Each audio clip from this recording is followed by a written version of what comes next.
And we'll go ahead, we'll turn it over. Justin's going to present first. Justin, I should have brought this up with me. Justin has his PhD in human and community development. That's right. And he's going to talk a little, probably, about his project where he's the principal investigator. And then after him, we'll turn it over to Jonathan Sandberg, who's the current program director of the Marriage and Family Therapy Program. Great. Well, I'm really very glad to be here. I have really enjoyed working with MFT students. I think they've enjoyed less working with me because I'm kind of their last stats class before you get out of here. But I found it incredibly rewarding because as we're talking about the statistics, we're also very focused on practice, right? What is it, what kind of questions can we ask and answer with stats that is going to be useful to people? So hopefully that's a bit of what we're talking about today. What do these stats actually mean? The focus is on the theory. My presentation is the focus on the theory and research of adolescent suicidality, specifically on what are the family and faith or religious factors that are related to suicidality in adolescents. We're going to start a little more broad. We're going to talk about just general suicidality. Then we're going to drill down to adolescent suicidality. But my primary research interest has not been on suicidality. It's been on fathers. I've done a lot with fathers who are in prison and their family relationships.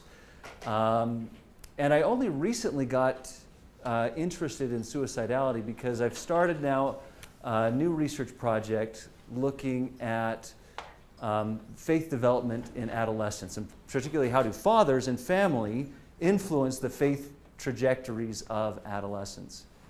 And so within that study, and we'll talk a little bit more about the study later, the specifics, we also ask questions about suicidality. And I started using that variable, looking at what's related to it, and found some really quite fascinating things for me. And of course, I'm over in the religious education. I was in School of Family Life for a number of years, moved over to religious education to be part of the Eternal Family course that they started, that now every student has to take on campus. But in that capacity as a religious educator, we get a lot of questions about this. Well, wait a second, does the church cause suicide? And if so, well, what does that mean? And how do we think about that? And so I started digging for answers, and as you'll see, there's not a lot of answers. And so this research study really starts to get at that. So what I want to do, we're just going to take you through what I hope we can do. We're going to do a quick review of general theories of suicide, and then we're going to review theory of how religion is related to suicide. This is what people have been thinking for a while now, on how is, what predicts suicide, how is religion tied to suicide. Then we're going to review the sociologic research on how the LDS religion specifically is tied to suicide, and then we'll look at the psychological research on how LDS religion is tied to suicide. The sociologic, right, more macro sorts of things. The psychologic, more, okay, what's going on within, internally in the individual and with the family here.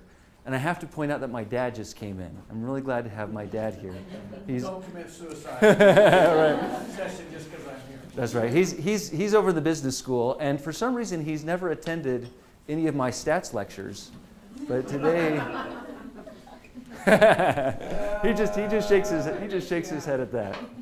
Qualitative researcher. He is a qualitative researcher. So, theories of suicide. There's recently a book on theories of suicide. So if you're interested, this is actually a really fairly good resource. Perusal of the current scholarly writings on suicide indicates how little of it is guided by theory. We could almost say that about any area. We usually, as researchers, don't use theory as much as we should. Most of the research on suicide then just simply identifies, well, what are the predictors? What are the correlates of suicide? Well, and of course, here's just a quick list, right? Mental health, of course, right? The more mental health problems, usually the higher rates of suicidality, suicide. By the way, just so you know, you probably are familiar, but when I say suicidality, what I'm talking about is tendency towards suicide, thoughts about suicide, having made plans to commit suicide, versus suicide itself being the actual act. Parenting, authoritarian parents, kids with authoritarian parents, have a higher likelihood of suicidality. Gender, being male, is associated with completed suicide. You actually went through with it, but being female is associated with more attempts.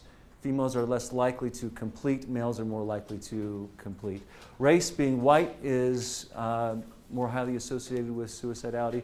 Having a gun and the region, being in a region of high gun ownership has also been associated. Living in a rural area and altitude. We're going to talk a little bit more about altitude later, but we see at higher altitudes there's higher rates of suicide.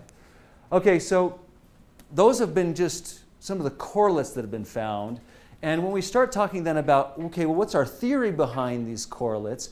I just want to first show that, Baumeister had it right to say it would be naive to propose that all suicides result from a single psychological process, right? There are many reasons people commit suicide. So there's not just one process. But I just want to quickly now review some theories that help to capture a good swath of suicidality. Some theoretical work has been done by, I'm not sure how to say it, Bachelor. He really created a typology. And from his view, suicide is the result of trying to flee. You're trying to escape something. You might be trying to escape a situation that's difficult. You might be trying to escape grief that you're experiencing or other kinds of psychological pain. You might be committing or thinking about suicide as some form of punishment for yourself, whether guilt over a particular act. You do something and you just feel so guilty about having done that, you feel like you need to punish yourself, and suicide becomes an option for the person in their minds. Feelings of shame can be associated with, of course, the guilt, but just simply the shame of I'm a bad person, right? I am evil, I'm wrong, I'm broken, and irrevocably so, and so I just need to escape that shame that I feel.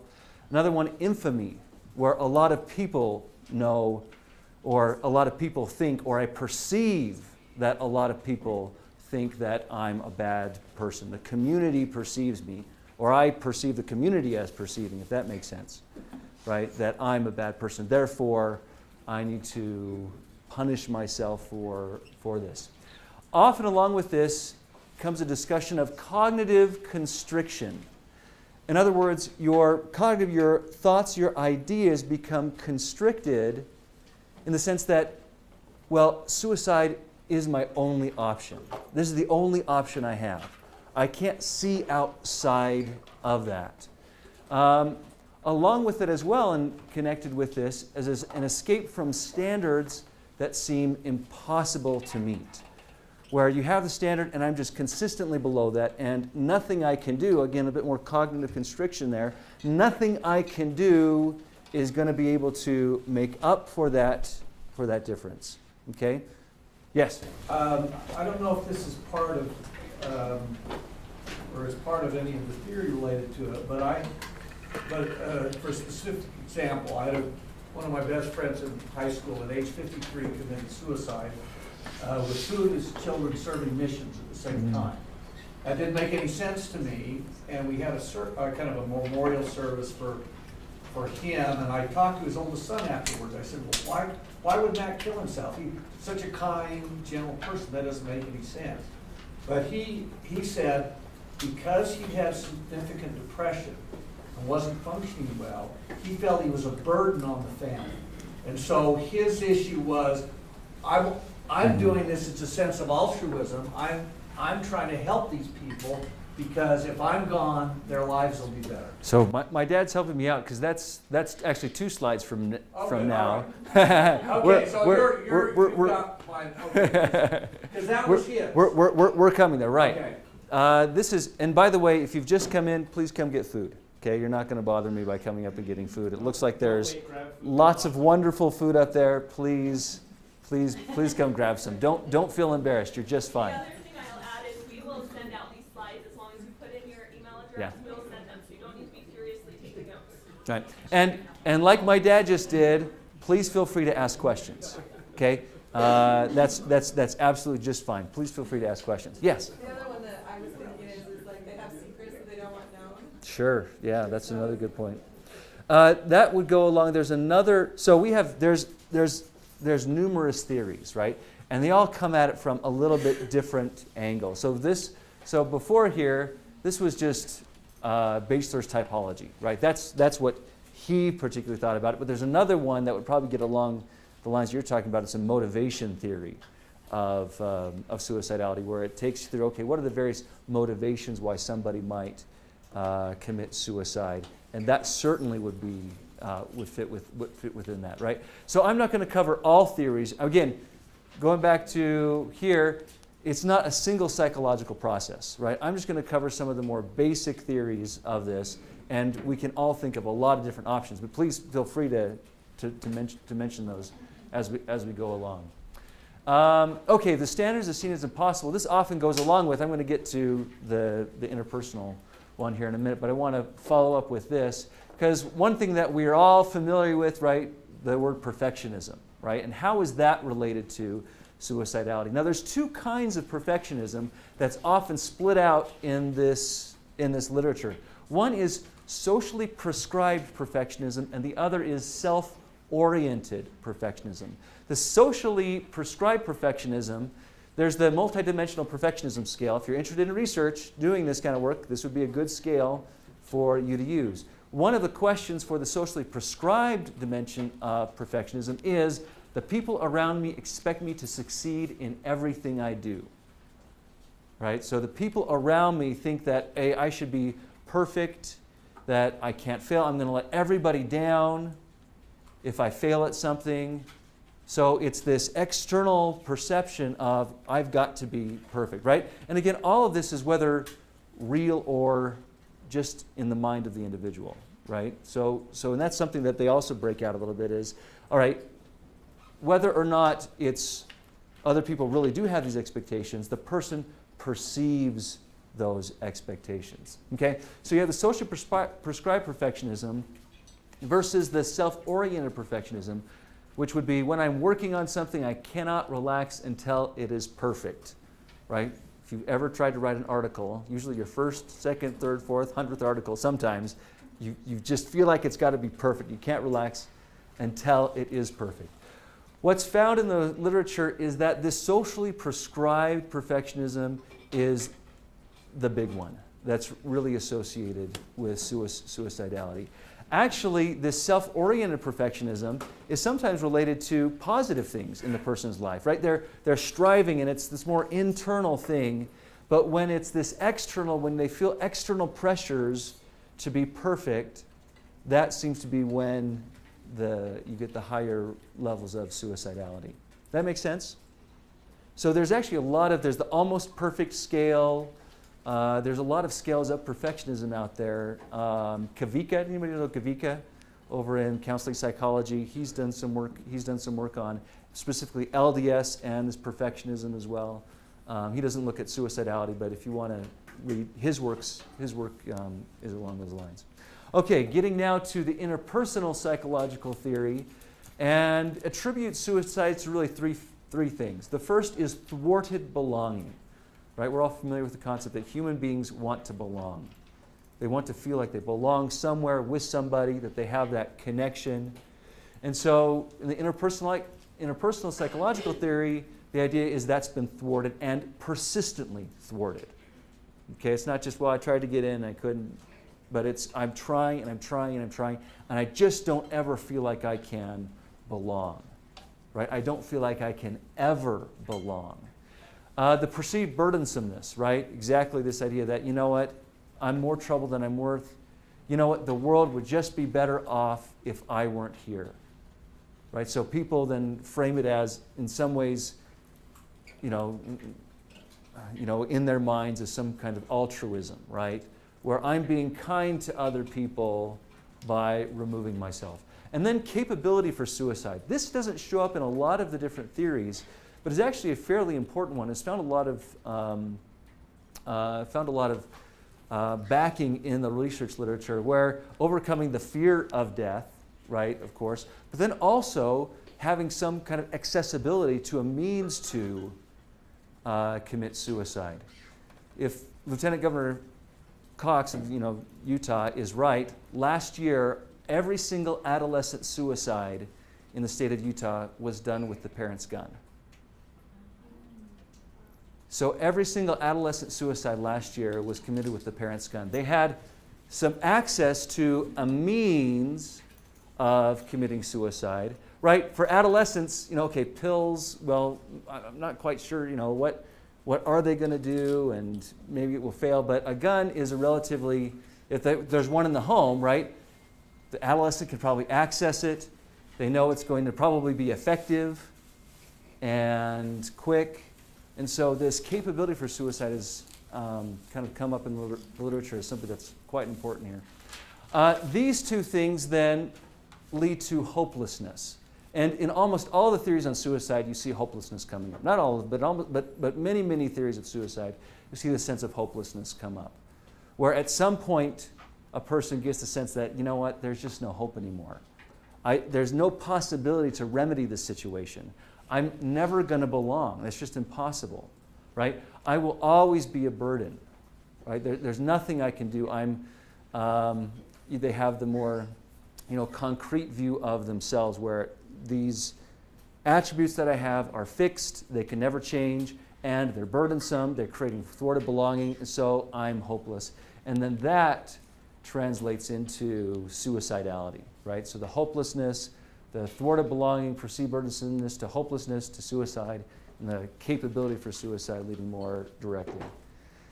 So that is a very sad and poor introduction to the theories on suicidality, the general theories on suicidality. But hopefully you kind of start to get a map of the territory. Again, I'd really recommend that book on theories of suicidality if you're interested in that, because it goes through each of the theories in detail. One area I'm not mentioning is, of course, ethology, so evolutionary description, theories of, well, why would suicide happen? All right, so let's talk a little bit about religion and suicide. We're going to go back to the original sociology professor. In fact, Durkheim is given credit, infamy, I don't know, for being the first person to teach a sociology class at a university. In 1897, Durkheim wrote a book called Suicide. And within that, he examines several different, or he outlines several different types of suicide. The one that's probably most pertinent for what our discussion is the egoistic suicide. And his idea there is that results from a prolonged sense of not belonging, right? So this idea has been around for a long time, that thwarted belonging idea that I can't belong, and therefore that's going to be related to suicide. His hypothesis then was that Catholics would have lower rates of suicide than Protestants because Catholics, as he saw it, they had greater social integration. They had more practices than Protestants did. There was just more social integration there for Catholics than for Protestants. Now, since Durkheim, this is a really great article that summarizes the critiques of Durkheim, because Durkheim got a lot of things wrong. I mean, come on. I get a lot of things wrong, and I'm in the 2018. I've got all these kind of stats and all these wonderful things, right? Durkheim's doing all his stats by hand, which was a problem because found out that his stats were wrong. You just go back and you redo his stats. Oh, he messed up here and there. But in any case, there's been a reevaluation of Durkheim, and Durkheim did get a few things right. One of the things he did get right was that religion is in fact linked to suicide, and that has been found for the last more than 100 years now. 100 years of studies on suicide shows that religion does have a connection there. And he was also right that social integration was an important factor in suicide. What Durkheim got wrong, his analysis of Catholics and Protestants, from just his analysis of their theology to his statistical analysis that he did, he just got all of that wrong. And he was also, I guess I should say, not completely right in that the effect of religion isn't only about social integration. Durkheim, kind of Marxian, didn't really think that religion was, actually tapping into something real, but it's all just social, right? It's all just the social connections, and that's the only thing that it has to do with. But we find that it's not only about social integration. So what does the survey say about research? What does the last 100 years about research say about religion and suicide?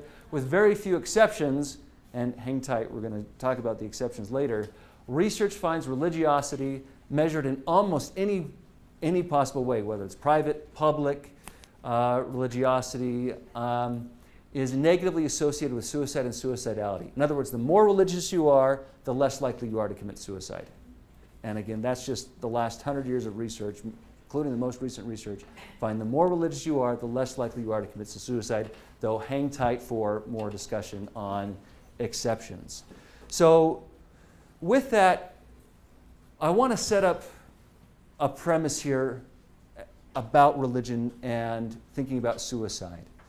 And this is an important idea. Thinking about religion not as this package thing that we have or we don't have, but religion as a context for other things. What I would call a bad research question would be, does religion create risk or resilience to suicide? Right? That's like asking the question, does is daycare good or bad for kids? Right? And we know the answer is, well, what do you mean? Right? Is it high quality daycare? Is it low quality daycare? Right? We know that moms who are more depressed, when their kids are in high quality daycare, their kids do a lot better. Right? So the question is, but then there are some other research that shows that, okay, maybe there are some not so good effects of daycare under a particular set of circumstances. Right? So we need to really go beyond this notion of, is religion good, is it bad, to this notion of what within an individual's religious context creates risk or resilience to suicide. And that's really where we need to be looking at. Okay, what's the religious context, and what is within that context that's creating this? So for example, what are some of the aspects of this? Well, social integration is one. Stack has done a lot of work on religion and suicide, said integration involves subordination of the individual to the collectivity. In other words, you feel that you're part of something larger. It's almost a transcendent sort of experience where you're more than yourself.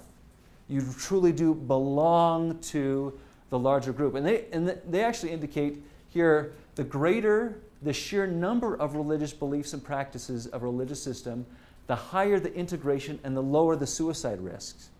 So it's the more practices a person does, the more they feel integrated with the whole, and the more they feel they belong, okay, then lowers the suicide risk. Does that make sense? It's a social integration. I'm part of this greater whole. Why else? Social networks. Now this is different from social integration. It's related to, of course, but it's different from social integration. This is, I have people that I can rely on. Within a religious network, oh, there's somebody, right? You go to ward council and you say, oh, this person's struggling with this. Who in our ward can help out? Right? Oh, it's this person, that person, whoever it is, right? You have a network of individuals that can support you. And religion is nearly ubiquitous. I mean, anywhere you go, you can usually find a church group that you can meet with, and relatively simple to access, right? Most religious groups are very pleased to have people join them and come and be a part of them, right? So one reason that religion can be so effective is it's all over the place and relatively simple to access.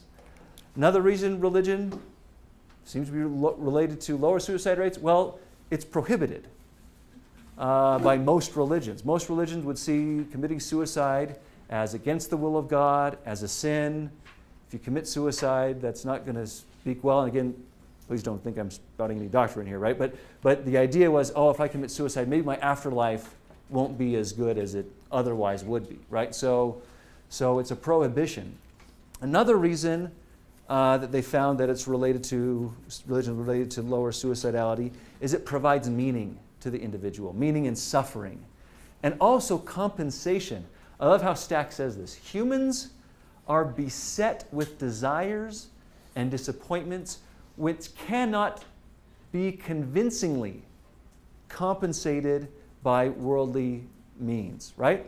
So a person loses a child. What worldly compensation could there possibly be for that? Right? You lose a loved one. You have certain terrible experiences. How can worldly means possibly compensate for some of these things? It's only by invoking the power of the gods, of the supernatural, can plausible promises of solutions be extended. Right? So there are just things that we lose in this life that can't be made up by worldly means. It's, the divine that can bridge that gap. Also, no one knows how to construct a society in which there is no stratification and hence no relative deprivation. Right? Every society we find relative deprivation, almost every society, right? There's maybe little niches here and there. But there's this relative deprivation, right? Somebody's higher than me, somebody is losing out in the society. But the gods can offer heavenly glory in return for earthly suffering. No scientific means exists to achieve immortality, but for millennia, religions have convincingly promised life beyond death. Right? So religion provides these meanings to people, provides compensation. And I think of Doctrine and Covenants 121, 122, right? In 121, Joseph asks, how long are we going to suffer for? Right? What's the timetable here? And what's the response? 1, God shall exalt thee on high, providing compensation. Probably more than compensation, right? You're really low right now in Liberty Jail. I know this is tough, but you will eventually be exalted. And know thou, my son, that all these things shall give thee experience, shall be for thy good. In other words, the suffering becomes intelligible. We understand it. Oh, this is why I'm experiencing the suffering right now. It's for these reasons. And that then gives the individual cognitive mechanism to be able to, all right, I can get through this because I now have meaning to it, and you know what, this is going to be made up for. All right, so thinking about those reasons why religion has been related to lower rates of suicide, think about this. What happens when within one's religious context there are feelings of being an outsider, right? Social disintegration rather than social integration. Wait a second, within my religious context, maybe lots of people are experiencing social integration, but I'm not. I actually feel like an outsider where I should feel like an insider. What about toxic networks? We talked about networks as being important, right? What if those networks happen to be toxic, where you experience social stigma versus the social support that one feels like they should be getting? One should definitely be getting. I just feel like it should be getting from religion. And what about experiencing incoherence from your religious context? In other words, this should all be making sense to me, but it doesn't. And in fact, this is providing me more pain and difficulty because whatever is being taught doesn't make sense to me, my life, to my context. I'm not getting it. So I want to go back then to this slide here to look at this again, right? We're not going to talk about, well, how does religion relate? It's about what is it within the religious context that's creating social integration or maybe social disintegration, that's creating toxicity or support, that's creating incoherence versus meaning. And I want to give just some LDS examples of this. And a lot of these examples, you've probably already gone there way before this. Well, what about family stuff?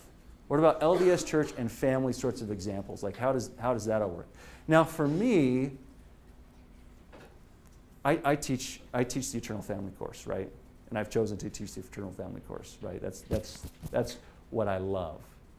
And for me personally, I find great satisfaction, meaning, all of those wonderful things that we hope a person experiences from the church teachings. But that's not everybody's experience, and that's important to recognize. So just some books that I've read recently just on this.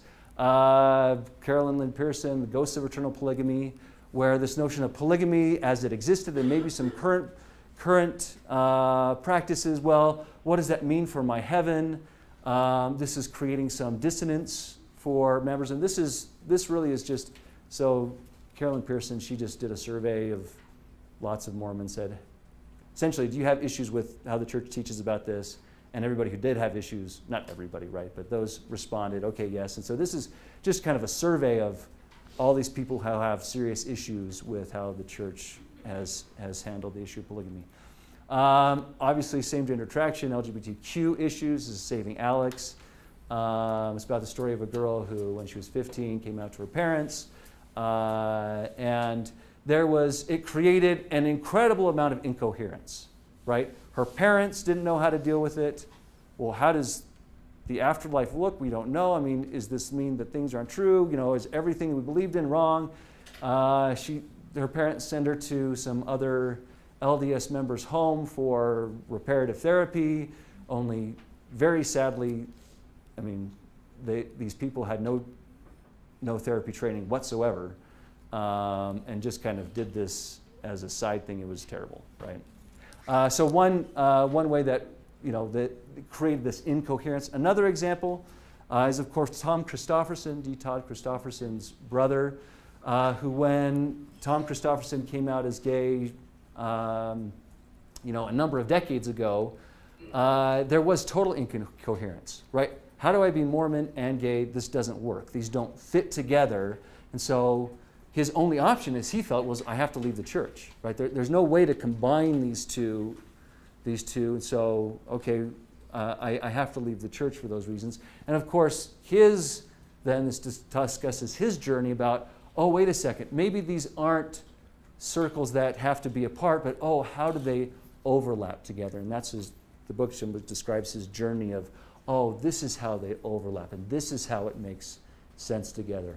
And I'd say a lot of what we do as religious educators is helping people to do a bit more of this, right? How do these things that we perceive as disparate, that they don't fit together, and based on the religious context, right, really don't fit together, how do we try to alter that to, maybe there's different ways that we can think about this?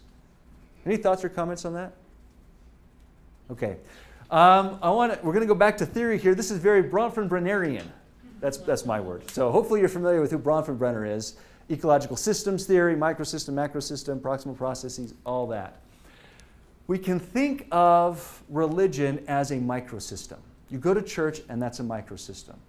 You go to mutual, that's a microsystem, right? You do your ministry work, right? That's a microsystem context. It's not the microsystem itself that creates development, it's the proximal processes. And when Bronfenbrenner says proximal processes, he's meaning those interactions that are occurring within that, the person-to-person interactions. It's those that spur development. It's those that create development. The microsystem simply creates the context. It can influence it, certainly, but it creates the context for those proximal processes. And for the most part, research finds that the proximal processes within the religious context produce resilience to suicide. Okay, so again, that's just the research, summary that we went on before. Research typically finds that, those who are religious are protected from suicide. But we have to remember Bronfenbrenner's proposition number 2, which is a critical proposition which we often skip over. Often when we teach about Bronfenbrenner, it's the concentric circles, and all right, that's fine. We don't usually go into the propositions. The propositions are critical. Proposition 2 lets us know that the power and direction of the proximal processes that affect development vary or differ systematically as a joint function of the characteristics of the developing person. Right? We all know that. Right? We all understand that when a person was within a religious context, whatever context it is, the effect of the proximal process is going to be different depending on the characteristics of that individual. We sometimes treat it like, well, it's all going to be the same, right? We do this, and that's the answer, right? But it's going to differ depending on that person the environment that they're in, immediate and more remote. We're probably also familiar with certain contexts that we don't feel very comfortable in. And even if everything's going really well, if we're not comfortable within that context, right? Take a youth who's at youth activity. And, well, guess what? You could have the best proximal processes, role-playing, laser tag, it's all fun, but if part of that environment are people that they feel don't like them, or really actually don't like them, right? That's going to influence the effect of that proximal process.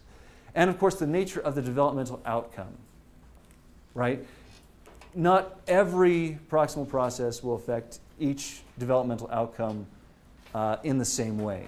So there are some things, in other words, when we're talking about developmental outcomes here, we could talk about suicidality, and we could say that, well, some proximal processes are going to help with suicidality, others won't, right? And so when we're interested in a particular outcome, we've just got to be cognizant of, okay, what particular outcome are we interested in?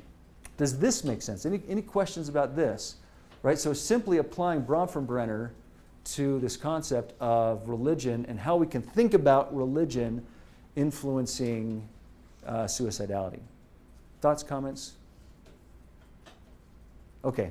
Now let's get more specifically into the research, and this is more my area of what I've been studying, and that is Utah, Mormons, and suicide. So we're going to present a few pieces of research on this. What's the connection here? There's kind of what I'm going to call the popular view, and I'm not going to say the popular view is wrong. I'm just going to present more of the popular view on Mormons, mental illness, and suicide. Daily Universe reported in 2013. A 2007 report by Mental Health America placed Utah at the bottom of the depression status rankings. One researcher said, and this is Doty, what's her name at UVU? I don't know if you know her. She did a study. She did a study on perfectionism, and she says what's so unique in our culture. You won't find this issue in Ohio or in Florida or in New York. It's just not as big a deal. But here it's huge, right? So she sees this and says, oh, you know what? This is pretty much just a Utah problem. Nowhere else are they going to have these kinds of problems. ABC News in 2008, the still waters of the Great Salt Lake run deep and dark, right? Postcard of Utah is one of gleaming cities, majestic mountains, persistently smiling people, but new research shows a very different picture of the state, snapshot of suicide and widespread depression. Right, we get these coming across our Twitter or Facebook or whatever, right? Oh, this new study or research on how Utah is seemingly bad. And what's then the implication of that, right? The implication, this is just from a website from one of these articles, right? Implication is Utah is creating really depressed individuals, medication, and of course, what's the underlying reason? LDS, right? That's kind of the narrative there. And of course, all of this has been accentuated in recent years with the issue of LGBTQ. I shouldn't say issue. That's the wrong way to say it, right? But a heightened awareness that people who identify LGBTQ have a higher risk for suicide. Just Wikipedia, LGBT Mormon suicides. And just kind of goes through, oh, here's all of these pieces of evidence that would suggest that the LDS faith is causing suicide. All right? So I'm going to present this as the popular view. Now let's kind of go through the research and try and understand, well, where are these ideas coming from, and is there additional things to be understood about that? We're going to start with a map of the United States. This comes from the Centers for Disease Control website. This is a fantastic website, by the way. You can go there and you can look up all sorts of interesting stats on various things. But what this is suicides. So this is suicide rate, or percent of the population that committed suicide. And this is between 2012 and 2014. Their most recent data that we have available. The darker areas are those with higher rates of suicide. Do you notice anything here? Does anything jump out at you? We have what we call right? The suicide belt, the suicide corridor, we have much higher rates of suicide. I'm going to try and be tying this into the LDS religion because we want to make sure that we hit on that. And often in all of these studies, right, Utah is simply a proxy for LDS. Probably shouldn't be, but there you have it. So you can see in Utah is a 19.4, which is about, I mean, it's a little bit lower than the other ones, but you have Montana, Wyoming, Colorado, New Mexico, that are all higher than Utah is in suicide rates. But this picture here doesn't tell you a whole lot. I've been much more interested recently, and that's where my research has gone, is more regional. And even more regional than just saying, well, this area. What about counties? What about the county level data on this? So if you were to go to the site and you were to click on there, you would find, oh, by the way, California at 10.5. I want to come back to California in a minute. You click on Utah, and this is what you get. These are the counties within Utah and the suicide rates for each of the counties within Utah. The white here are the areas that they do not have data for. That's also going to become important later on, where the CDC simply does not have data for those. Either there were fewer than 20 suicides in those areas, or they classified it as unreliable. We don't know why that would be. So we have here, and my study focuses on Utah County and Salt Lake County, but Utah County has the lowest rate, except for Cache County. So you actually have where you have the highest concentration of LDS having the lowest suicide rate. But you go out here to Duchesne, right? You're here in Price, and it's more than triple the suicide rate. Right? You're down in here in these other areas. Why do we see the suicide rate so high in Utah? Well, it's primarily because of these areas where the rate is so much higher. But then again, we still don't have these areas here. I want to look at California now, just to give you another example. Remember, California was really low, had about a 10. And notice what happens in California, right? So right down here, pretty low, but just notice what happens as you go north in California, right? As you go north, you simply gradually increase in the suicide rate. So wait, you have a lot of these dark areas here. Why is the suicide rate in California so low? Well, you have these areas that have, more people than Utah in them, right? Where you have millions of people living, where the suicide rate is lower. Right? It's more urban, less rural, lowering the suicide rate. And interestingly enough, if we map on elevation, just to point this out, this is a topographical map of California, and you can see the suicide rate, high suicide rate, essentially follows along with the geography there. Same with precipitation, right? More cloud cover. Essentially follows that along. I might have missed this, but was so the suicide rate per 1,000? Per 100,000, yeah. Yeah, per 100,000. And if you look in California, if you just look at California, the correlation between elevation and suicide rate is 0.52. It explains more than a quarter of the variance in suicide rate. And this was just an analysis I did within California. All right, how does elevation correlate with suicide rate? It's really important for us to understand how geography plays a part in this. Not to say that religion doesn't play a part. I don't want to go there at all. But it's important that we recognize that geography plays a part, and it's important that we don't attribute things to religion that may be attributable to something else. Just quickly, isn't the correlation between, you talk about rural folks' suicide rate, Mm-hmm. isn't also a high correlation between your mountainous areas and rural? Right, exactly. Maybe it's, we don't have as much oxygen, so we kill ourselves, but I'm just wondering whether it's a rural issue. It's certainly combined with the rural issue. Even after controlling for the rural nature of the area, it still is higher, yeah. And there's actually been researchers at the U of U that have tried to figure this out and have found that there is something having to do with oxygen levels. That a person that might be predisposed, this is important, right? It's not going to affect everybody the same way. But people that might be predisposed towards suicidality, that might be an increased risk factor there. I was wondering if you had the Utah topographical.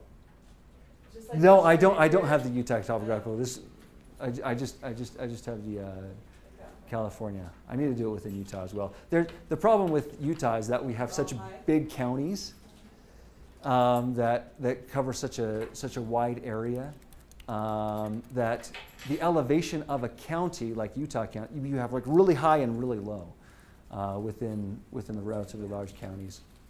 And we don't have as many counties. We only have 19 counties for a correlation coefficient there, whereas here you have a lot more counties to work with. Yeah. There's another thought. Yeah. Have you correlated with socioeconomic status at all? Yes, absolutely. And I'll show you that here in a minute in the national study we did on that. Great question. Other thoughts? Okay. So there has been at least one study, really only one study that I could find that looked at, all right, Utah and LDS religion and suicidality. This is by Hilton. These are actually BYU folks. In 2002, they looked at data from 1991 to 1995, so this is a little bit data. But they found that highly active LDS men had lower suicide rates than those who were less active and those who were non-LDS. So high activity LDS men, lower suicide rates than others. Though we asked this question about directionality, right? Well, and this is why longitudinal data is so important, that we don't know, well, do people who are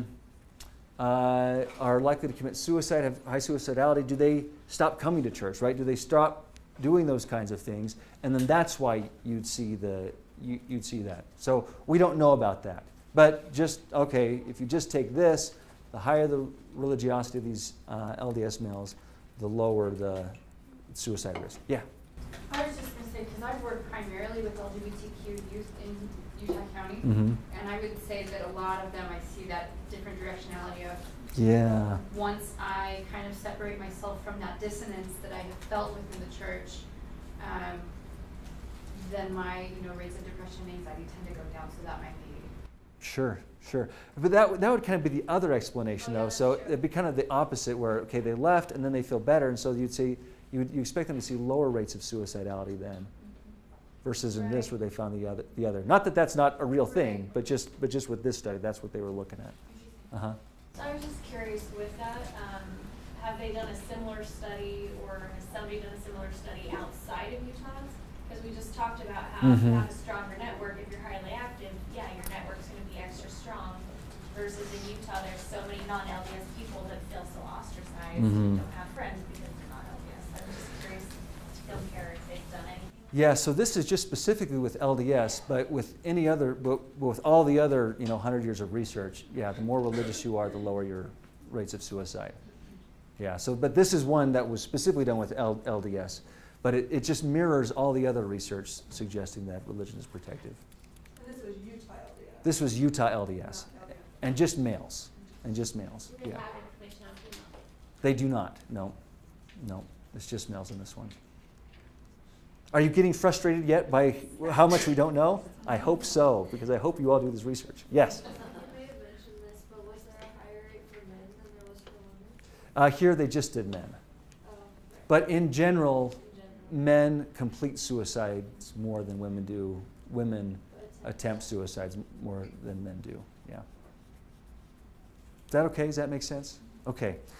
So here's a recent analysis that we've done, that we've been presented a bit on, that we're pushing to publication. This is county level suicide rate predicted by LDS adherents and congregations. So we wanted to know, well, how does the rate of LDS adherents, and suicide rate, again, that's percentage of the population commit suicide. And then by LDS adherents, the rate too, so percentage of the county that's LDS, and the number of LDS congregations in an area. So what we did is we took a lot of different data sets. We got data from the U.S. Census Bureau, ARDA, it's a religious database, the Population Health Institute at University of Wisconsin. We used BYU's Geospatial Center, LDS Church Public Data, So we gathered as much information we could on the counties, and we had a sample of 1,897 counties out of a total of 3,000, just over 3,000 counties. The reason we don't have all 3,000 counties is because we don't have suicide data for all 3,000 counties. This is the max number that you can get from the CDC in terms of suicide. And by the way, that's the max number that exists, right? The CDC does have some other data on some other counties, but they don't publish it because they don't trust it, right? So this is, if you're looking at county level data, this is the max, really the max that you can get, which you're missing more than a third, right, of your sample there. But that's the best that we have. And we looked at years 2008 to 2014. That's where we had the most data available. And one thing that we did in these analyses to see, okay, how does congregations, how does rate relate, is we decided to break the analyses up by, well, what's going on in the suicide belt versus outside the suicide belt. The idea being that within the suicide belt, there might be some kind of unique things going on there and unique processes. So let's do them separately. Let's do within the suicide belt, without the suicide belt analyses to see how similar they are. We could make comparisons to say, all right, does LDS rate and number of LDS congregations have the same effect inside and outside? And so what did we use for predictors? Well, LDS rate, percentage of the population that's LDS, the number of LDS congregations that were in the county, mental health of the county. This is gotten from, where did we get it? Did we get it from the census? But it's number of poor mental health days, right? Percentage of the population that report poor mental health days. Rural versus urban. This was there are 9 different divisions there. Gun ownership, percentage of people in the county that had a gun. Education, race, and single-parent households. Income wasn't included because it was so highly correlated with the other aspects. Yeah. What kind of is an LDS congregation? A ward. Branches? Branches we count too. Yep. Most of the data come from ARDA, American Religious Denominations Association. Comes from ARDA, and but then they didn't have data on all counties. So what we did is we paid a student to go through, use Mormon.org, find a meeting house, and okay, within this county, how many wards or branches are there? So that's what that is.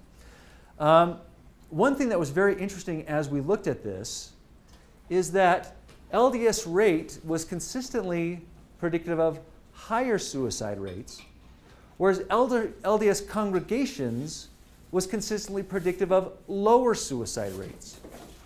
So we thought, what's going on here? Why is rate positively but congregations negatively? So we thought maybe there's an interaction between these two. So we looked at that. We looked at the interaction between congregations and rate. These are the boring numbers that I don't want to go over right here, but we did an analysis for outside the suicide belt, for inside the suicide belt, and then we get nice pictures on the next slide that help us to interpret what's going on here. So we have 3 lines. These lines represent differences in the number of congregations within a county, okay? So the red line has low congregations. The blue line, high congregations, I guess that's a green, has high congregations, the blue, average congregations. And then this is the suicide rate. So the higher here, the higher the suicide rate of that county. And then we go from low LDS rate to high LDS rate. As you can see, congregations, when you're at low congregations, no matter where you're at in the rate, you're at higher risk for suicide. And that would make sense within the social integration theory, right? Oh, we're connecting with social networks as well. But there was this minor trend upward across LDS rate. And we couldn't quite figure that out because the low rate here is 0, but the very highest LDS rate outside the suicide belt for a county is 3%. So you're going from 0 to 3%. And the idea is, well, does having 3% of the population be LDS, does that really create a significantly higher suicide rate? We think there must be something else probably going on there, but we're still trying to figure that out. We need to look a little bit more for some, I think, some outliers there. But we're going to look at this red line again. And this is within the suicide belt. Okay? So within the suicide belt, this is the picture that we get. Low LDS congregations, and the people most at risk for suicide are where they have, low congregations, but high rate. What does that mean? Few congregations, but you got a lot of members. Yeah, that's what we're thinking. It's that these are low activity areas. So they're, and we'll look at this, they're maybe on the margins, right? But you have, there's relatively a lot of, there's, few congregations, but relatively there's a high number of folks who are LDS. Compare it to these individuals who are the most protected from suicide. That's where you have high LDS rate plus high congregations, right? And that's exactly what the theories would predict. You have big, strong, these nice, strong social networks going on within these areas. Now here, this is kind of odd. You have high congregations, but you have high congregations, but low LDS rate. What does that mean? High congregations, low LDS rate. This is your Maricopa counties in Arizona. Maricopa County has Phoenix, Mesa. It covers a very large area. And so relatively you have a large number of congregations within that area because it's so huge, but you have a low rate of LDS within those areas. Does that make sense? Because it's so big, okay, yeah, well, you're going to have a lot of congregations because it's so large, but you're going to have a lower LDS rate because it's so large as well, and it's not in Utah, right? Thoughts, questions on that? So that's like tiny wards then. So that'd be, well, it kind of depends because you could still have, it could be tiny wards. Yeah, it absolutely could be just tiny wards too. Along with that, yeah. Yeah.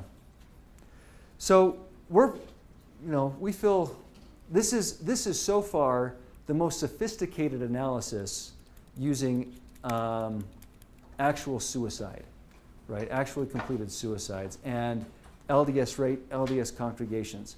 Hopefully you see the picture comes out a bit more complex than maybe at first brush, right? Well, how is it related? Well, you really need to consider a variety of factors here. Yeah? The suicide rate is generalized to the entire population, though, not specific to LDS members, right? That's right. That's exactly right. It's not specifically LDS here. That's exactly right. It's just the entire population. Yes? And do we see, are we at sort of historic highs in terms of suicide rates in the U.S.? Because the recent survey showed that we're up to about the increase in people reporting no religion is now Right. at about 23%. Right. So it's gone up dramatically. So do we see suicide rates going up? I Yeah. don't know. Yeah, we do. So are we at historic highs in terms of suicide? Historic, that's hard to say. As far as we've been tracking, yeah, we're up.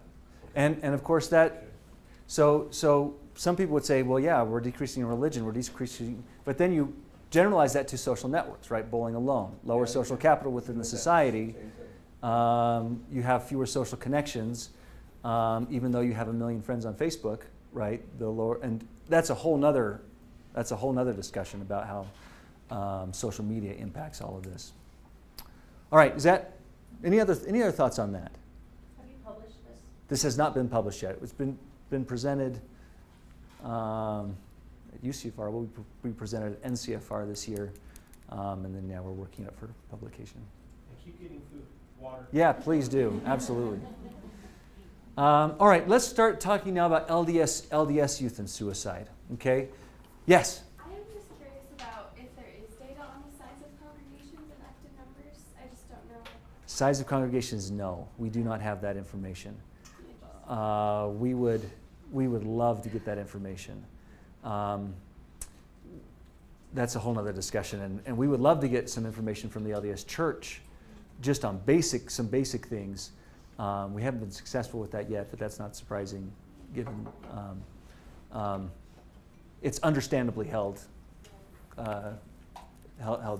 tight. Yes. They may be more open to sharing some of that information because they've recently gone to Hope for Utah. Yeah. And they just got final word to do presentations throughout. They start in the Harriman area with suicide prevention training for all of the church. And then they move that out to all of Utah and then the states that have the highest suicide rates. So hopefully they'll be a little more Yes. open with some of that information because of that. We have poked very, very recently, and Still not. nothing just yet. Though what we did do is we were able to, because we really want good, accurate counts of people, and we were able to cross-check our estimates with some other estimates, and we feel we're pretty confident. But we really would just love, okay, what are the number exactly? So what's the reason given why they won't give you the numbers? What's the reason? We don't want to give you this because once you start giving out those kinds of data, right? That's my data, right? That's our data. That's the church being seen as, oh yeah, we just share data with your data with researchers. That's a very tricky place to go to. No problem. Right. I mean, right? Maybe we can work on some. No, data breaches, right? I did not say that. No, but I mean, it's an understandable thing why they would do that. So Liability, legal, and misuse of yeah, information. exactly. Because I have the data, and then my TAs or my RAs have the data. What's done with that data? It becomes really thorny very quickly. So we still ask to see, because we're as careful as we can be. But any other thoughts or questions on that? All right. Now talking about specifically about LDS youth and suicide. Just some basics on the religious context of LDS youth. The National Study of Youth on Religion is probably the biggest study that's out there on youth and religion. And their conclusion, and others, is that LDS youth are a few standard deviations away from the mean. They are, some have referred to them as the spiritual athletes of the generation because they attend church far more often, they're more intrinsically motivated,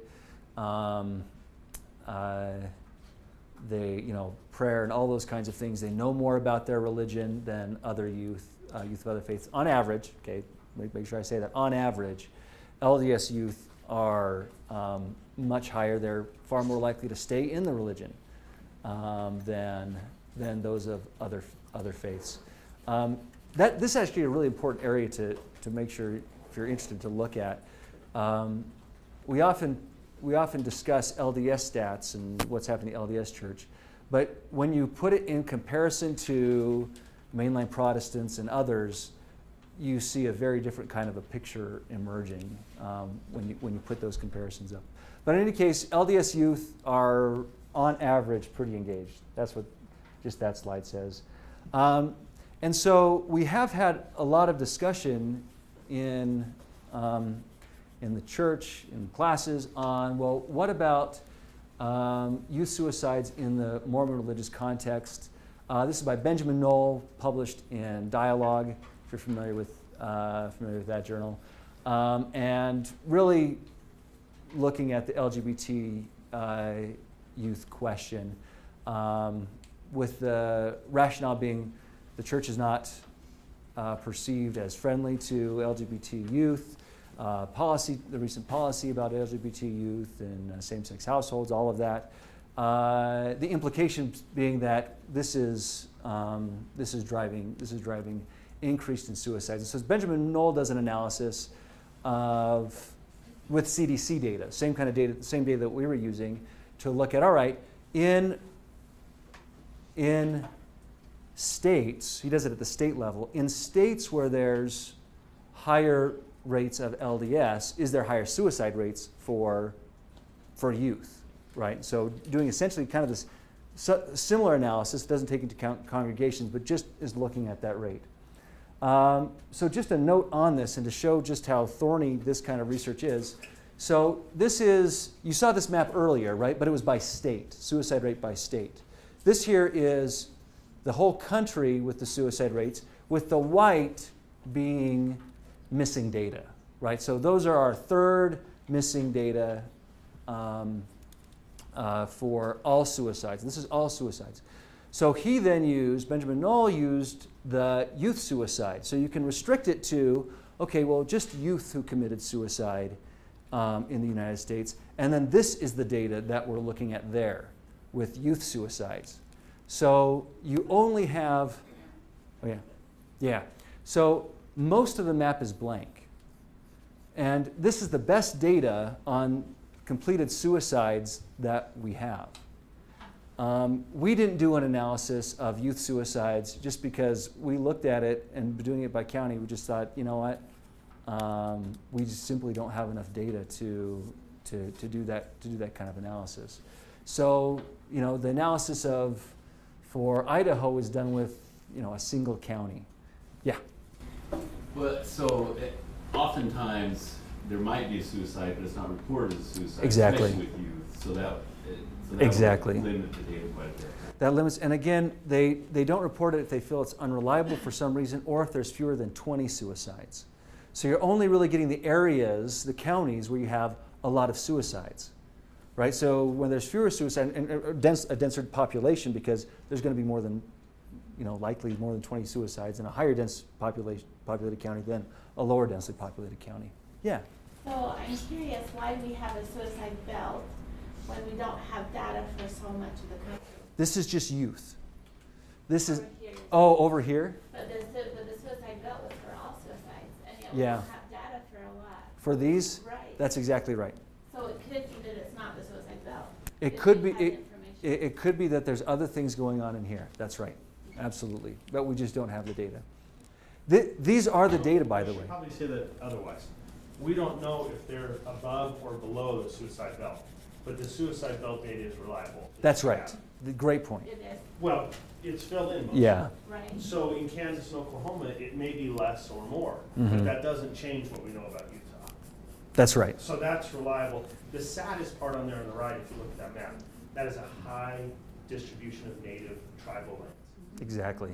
And that's Native Americans, you're probably familiar, do have a higher suicide rate, even than whites. Yeah. Even the reporting counties, meaning there were at Yeah. least 20, are Mhm. high distribution of, that's in Yep. Washington, Arizona, but those are all tribal lands. Yep. Great Or point. consistent parts. Great point. Okay, so what's another way we might be able to get at this? So we have reported suicides, but the CDC also does national surveys, and they do ask questions about suicidality. So here we have, this is the Youth Risk Behavior Survey, and you can look this up. It's a great resource to look at state differences. So you have here, they ask the question, have you in the past year seriously considered suicide? And then here's just the rankings based on the rate. You have Arizona, Arkansas, Nevada at the top. And then jump down, Utah is number 22. So Utah is actually right in the middle. You don't have all 50 states here because I didn't have data for some of the states. And then the lowest rates are for Delaware, Nebraska, Massachusetts. United States is at 17. So Utah, in terms of the kids seriously considering suicide, is a bit lower than the national average. Well, what about this idea of religion then? Well, how does religion factor into this? And well, then LGBT youth, how does that factor into there? Well, the Risk Behavior Survey in 2015 did ask about whether they identified as gay, lesbian, and so we have those rates as well. And I actually organized this by religiosity. If you go to the Pew, you can find out which states are the most religious and the least religious. And these were the 3 states that were the highest on religiosity according to Pew and had data on LGBT youth. Okay, does that make sense? So the Pew ranked all of them, but we don't have data for all of the states from the CDC on LGBT. Yeah. It's my understanding that Utah is one of those that we don't have data on. That is correct. We don't collect that information. That survey was not given in 2015 to Utah. So we do not have those data. That's right. So here you have high religiosity, here you have low. These are the 3 highest that we had data on. These are the 3 lowest we had data on. And here's heterosexual, kids that identify as heterosexual. And here's kids who identify as gay or lesbian. And you can, so the average for the US is 14.8. Arkansas a bit higher. Virginia a little bit higher. North Carolina a bit lower than the national average. All these 3 are lower. And then you have here gay or lesbian. And here's really, of course, where we have our serious concern, because for gay or lesbian youth, for the US, 42.8%, right? Nearly half in the United States. And then we have here for Arkansas, West Virginia, North Carolina, so 37% lower than the national average, 34 lower than the national average. North Carolina, much higher than the national average. And then Connecticut, 26. Maine 36, and then Massachusetts 40.8, and they actually have San Francisco. I thought, oh, this would be a good one just to have. They have that location, 40.3%. So oddly enough, 40.3. That's higher. You'd be better off in Arkansas or West Virginia if you're LGBT youth. Well, here's the catch with all of this: these error bars are enormous. Okay, so the 95% confidence interval for these essentially include all of them. So these are not statistically different from each other. They're nearly all statistically different from the heterosexual. So we know that these numbers are north of this, but there's such overlap between them that you wouldn't find a statistical difference. So we're missing data also from 22 states. So nearly half the states, we don't have any data on this. And then what data we have is the sample sizes were small enough that you couldn't get short enough confidence intervals in order to be able to say what was statistically different from what, right? Right. States we do have very large error bars. This is just much more likely to consider serious suicide. Absolutely, 100%. But to compare across states, we don't have the large enough samples there to be able to do that, right? Yes. Would that LGBT information be collected through census? I mean, how are they getting this? It's the kids who filled it out. So the kids get a survey from the CDC. They ask them about LGBT. They ask them about suicide. They ask them a whole bunch of And this is questions. everyone in the state, all the kids in the state? No. It's just a survey with sample of the students within the state. Yep. So was it done through schools, sent to their homes? Typically just through schools. Yep.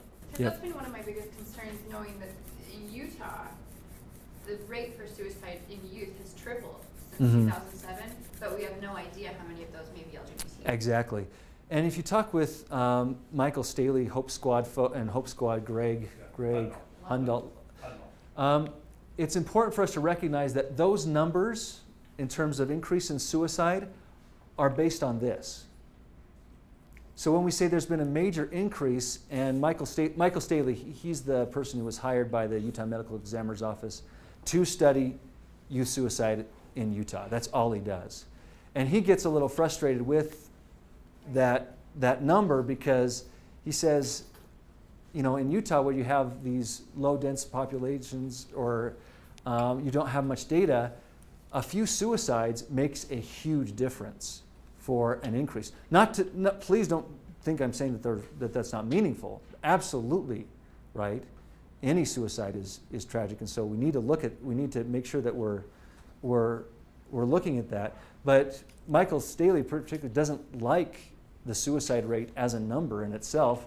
Greg Hundal too. I mean, his numbers, at least with the Provo area, show suicides that have declined over time, and the Hope Squad doing a lot of good work. Again, not to say, please don't think that I'm saying that trivializing the suicides that do occur, but these numbers can be quite deceptive when you're unaware of how little data we actually have on this. And that was Benjamin Knoll's whole point earlier, was that, oh look, there's been this large increase in suicide rates, but unfortunately it's based on so very little data that we have. If they leave him alone, Michael Staley, and let him do his job for 8 or 10 years, he has a great plan.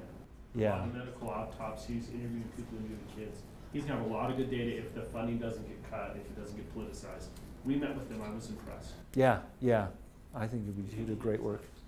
So are you saying that like, just the increase in number of the suicide rates, at least in Utah, isn't necessarily because they're killing themselves more, it's because we're getting more data around the No, no, no. It's probably that there is, well, it's hard to say anything about, well, what's going on in these other areas, right? So, well, we're not sure. So, but what we do have, it does seem to be that there is an increase, but an increase of 170% is not quite as big when you say that, well, it's an increase of, maybe 4 individuals or 5 individuals.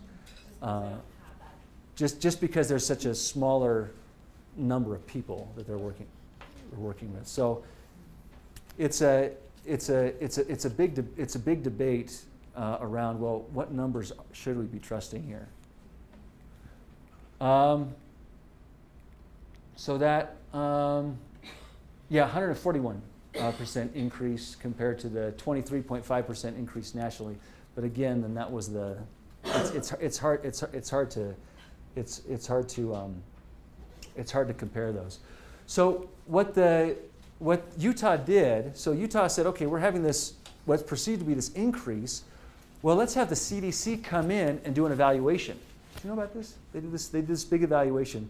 Michael Staley also doesn't like this, but that's okay because it's kind of based on these data that we don't have.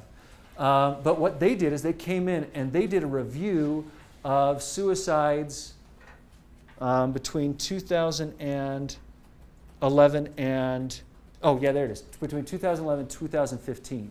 So they did a review of the suicides, and they did it by religion. Again, we could talk about a lot of other things, but let's just keep the focus on, we're just focusing on religion here. Religious versus less religious, those that had suicide ideation, so they did kind of a study as well. Less religious, 27%, more religious, 16%. Suicide attempts, and this is more of a rate here, less religious, 13 to compared to religious, 5.9. How was religiosity determined? It's very, it's like a 10. It's so, yeah. But just a very broad brush. And then they compared, LDS to other religion. It was lower ideation attempts, lower in the LDS religions versus other religions. They also looked at then for those that did complete suicide, the decedents, the person who died, what was their religion? 33% were LDS, 67% were other. They also did it though by the parents' religion, because maybe the parents were different from the children. LDS 49%, other 51%. So Utah is about 55 to between 60% LDS, and so the question is, well, is the LDS religion? And again, this is all we can know, and this is the bad research question. Okay, let's remember our bad research question. Is the LDS religion causing suicide? Well, based on this, you'd say it doesn't look like it, because you would expect it to be at least 55%, if not much more than that. But again, these data, we don't know what's going on within these proximal processes, right? Because we all know, right? We've all had experience with, well, this individual, LGBTQ youth, and it's really causing them some pain and difficulty being in the LDS faith, right? So what do we do? Enter the Family Foundations of Youth Development Project. That's the project that I'm currently running, and we're starting to collect our second wave of data Thursday. So we've been busy. But in any case, we had our first wave of data about 2 years ago that we started. We follow LDS and non-LDS youth. We're going to follow them for 10 years. We started in 2016, and we got kids ages 12 to 14. Okay, we're just going to follow them every other year for 10 years. We recruited them through Info USA. It's the same one, Flourishing Families. We used them before. They have way too much information on all of us. And I could just say, hey, give me 20,000 names of people in Utah and Salt Lake County that have a kid between the ages of 14 and 12. 12 and 14. And they said, okay. And they could do that. And they could tell me whether they had a cat or not. Anyway, they thought they had a cat. Utah, and we're going to get non-Utah this next time. So this year, we're expanding the sample down into Arizona, actually into Maricopa County, that a lot of congregations lower rates, so we're interested to look at that. But we right now have 636 families in Utah. Only about 100 of them are non-LDS. We're going to try and increase that sample. So most of them are LDS. Yeah? 636 families, does that include multiple children in any of those families, or just one It's child? just one child and then one parent reported. So we have a child and a parent report. The information we collected, what color is your carpet? We just tried to collect everything, all kinds of family data. Again, this is very, if you're familiar with Flourishing Families, very much like that, but we have a whole host of religious variables as well. Religious affiliation, of course, scriptural beliefs, literal, non-literal. Interestingly enough, that comes out in the literature in terms of predicting a variety of parenting things. Perfectionism, daily spiritual experiences, private public religious practices, intrinsic versus extrinsic religiosity. I go because I want to versus my parents make me. Strength of religious faith, family religious practices, supported church, beliefs about grace. It's fascinating. One of the ones I just published a paper on this on BYU students. Are they more legalistic in their sense? I've got to buy grace. Okay, I'm going to talk too much about that. I got to stop. But that's a great one to have in there. Religious coping. I look to God for help. That also includes a scale about feeling abandoned by God. God's left me. And then religious beliefs plus religious doubts. I believe this or I have doubts in that. So when we then also ask them about, we use the CDC's question, the fairly broad question about have you ever seriously considered suicide. We also asked make a plan for suicide and suicidal attempts. Right? Those are the other two questions the CDC asks. The other two, these are 12 to 14-year-olds, so there's not enough of them that have made plan or actually attempted to do much with. But there was enough in the suicidal ideation, sadly, that we can actually look at that.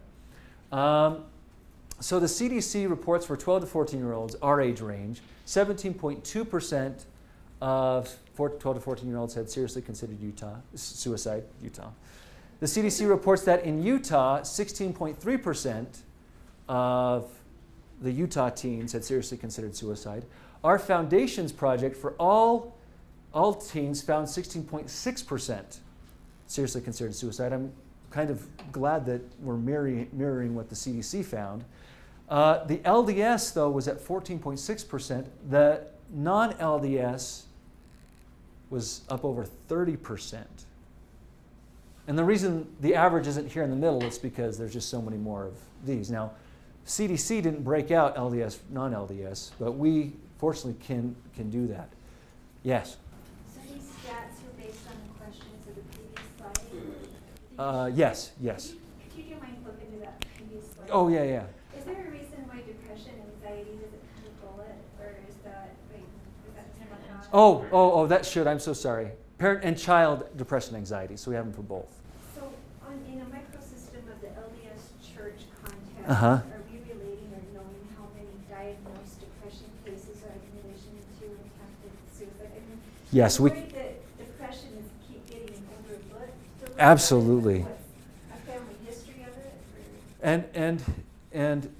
And that's such a good point, right? This whole discussion we're having here could be just on depression. And I'll talk Right. about that clinical part. Yeah. Perfect. Other thoughts? So we have this incredibly high rate here for non-LDS. Now, question is, well, are these non-LDS, were they former LDS? 10 of them were. So are they, is it just that they've left the LDS church? So out about the 100 or so, we had about 10 of them are formerly LDS. Though interestingly enough, none of those had considered suicide. They didn't show up there. But that don't go away with any statistical finding on that because it's just too few to be able to do anything with. So what we wanted to see is what predicts this? What predicts suicidality within this group of kids? And we have religiosity variables. We looked at abandonment by God, intrinsic religiosity, positive religious coping, support at church, daily spiritual experiences, private religious practices, attending church, and being LDS. In the family realm, we looked at mother and father verbal hostility. This comes from a measure of authoritarian parenting. We looked at family flexibility, family enmeshment, family disengagement, family chaos. This all comes from the FACES 4 measures on that. and then mother, father, authoritative parenting. And for all of these, we have parent and child report of those. And then we controlled for income, we controlled for race, we controlled for gender.